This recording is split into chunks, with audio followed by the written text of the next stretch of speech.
Praise the lord. ఈరోజు వాక్య భాగం యోహాను సువార్త 20వ అధ్యాయం 15వ వచనం.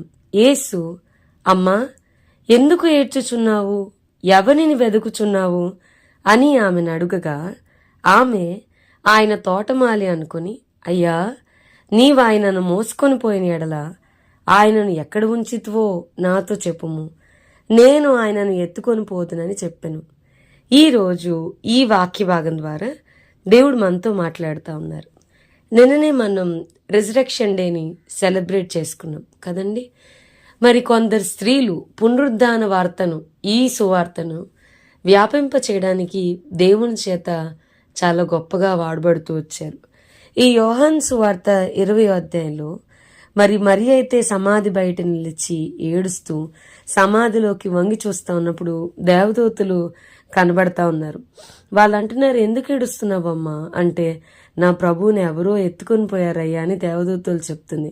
ఆయనని ఎక్కడ ఉంచురో నాకు తెలియలేదని చెప్పని. ఆమె ఈ మాట చెప్పి వెనక తట్టు తిరిగి యేసు నిలిచుండుట చూచాను గాని యేసు అని ఆమె గుర్తుపట్టలేదు. మరి అప్పుడు యేసయ్య, అమ్మా, ఎందుకు ఏడుస్తున్నావు?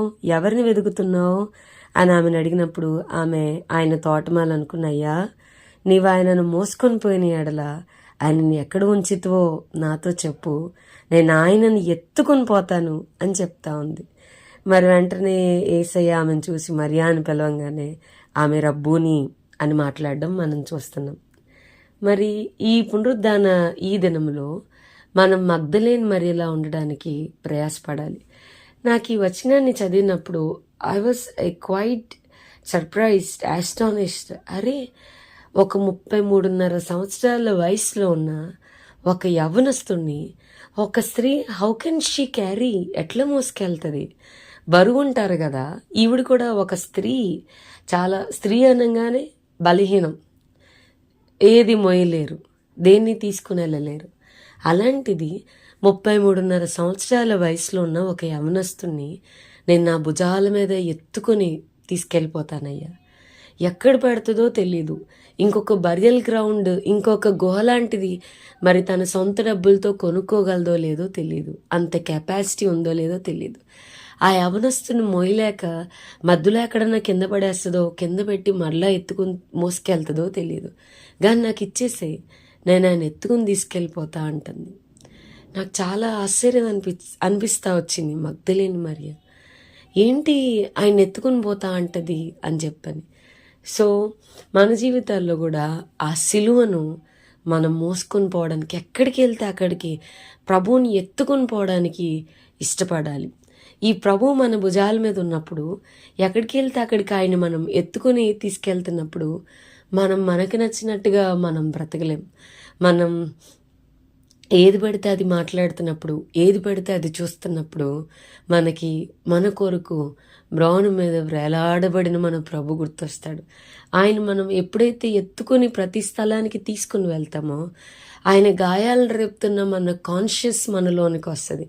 అరే, మనం ఎవరితోన్నా ఏదన్నా మాట్లాడాలన్నప్పుడు మన ప్రభువు ఎంతగా సాత్వికుడు, ఎంతగా తగ్గించుకున్నాడు, తనంతాన్ని ఎంతగా రిక్తునిగా చేసుకున్నాడు కదండి. బొచ్చు కత్తిరించు అని ఎదుట గొర్రెపిల్ల మౌనంగా ఉన్నట్టుగా ఉన్నాడు కదా. ఎంతగా he humbled himself, he emptied himself. ఎంతగా తనని తాను తగ్గించుకున్నాడో.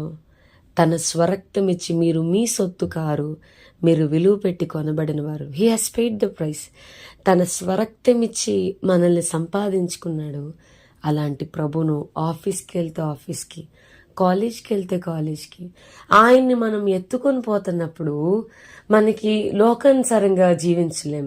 మనం చాలా వాటి విషయాల్లో సిలువ వేయబడిన అనుభవం మనలోనికి వచ్చేస్తుంది. సగం సగం భక్తి, వేషధారణ, నామకార్థత మనలో ఉండదు. ఎక్కడికి వెళ్తే అక్కడ కాన్షియస్, సొగురున్న వాళ్ళకి ఎట్లయితే కాన్షియస్ ఉంటుందో అంత కాన్షియస్ అయిపోతాం. నా ప్రభు నాతో పాటు ఉన్నాడు, ఆయన బాధ పెట్టకూడదు, ఎదిగి ఎదిగి ఆయన గాయాలను రేపకూడదు, ఆయన బాహటంగా మరలా సిలువ వేయకూడదు అన్న ఆ ఆలోచనలోనికి మనం వచ్చేస్తాం. సో వాక్యం వింటున్న ప్రియమైన వాళ్ళరా, నేను బలహీనరాలనే, నేను ఆయన్ని మొయ్యలేనే, అసలు తీసుకెళ్తే ఆయన ఎక్కడ పెడతానో అన్న ఆలోచన లేకుండా, అయ్యా ఆయన నాకు ఇచ్చేయండి అయ్యా, నేను ఆయన ఎత్తుకుని మోత అని చెప్తుంది. మన జీవితాల్లో కూడా మన ప్రభువుని ఎక్కడికి వెళ్తే అక్కడికి ఎత్తుకొని తీసుకుని వెళ్ళిపోయే అనుభవం మన జీవితాల్లో ప్రభు మనందరికీ దయచేయనుగాక. ఆమేన్. ప్రార్థన చేసుకుందాం. ప్రభువా, ఈరోజు వాక్య భాగం ద్వారా మీరు మాతో మాట్లాడినందుకు వందనాలు. వాక్యం విన్న మా ప్రియులైన వారిని అందరినీ దీవించి ఆశీర్వదించమని యేసు నామమున అడిగి వేడుకొంచున్నాం తండ్రి. Amen. God bless you and have a blessed day.